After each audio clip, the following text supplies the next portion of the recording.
एक महत्त्वाची बातमी आहे। पालघरमध्ये मतदारांना पैसे वाटप करतानाचा व्हिडिओ आता चांगलाच व्हायरल होतोय। मतांसाठी 500 रुपये वाटल्याचा व्हिडिओ व्हायरल होतोय। विक्रमगड तालुक्यातील बालापूरमधील व्हिडिओ असल्याची माहिती समोर येते। निवडणूक आयोग यावर काय कारवाई करणार असा सवाल आता नागरिकांकडून विचारला जातोय। हे बघा 3 नंबरची निशाणी आहे कमळ, बरोबर। त्याला आपल्याला वोटिंग करायचं आहे।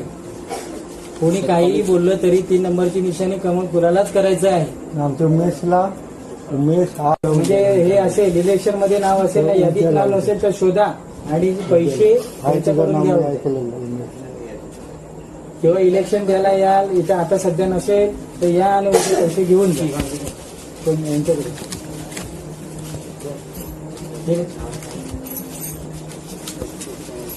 काका कमळ फुल 3 नंबरची निशाणी। हाँ।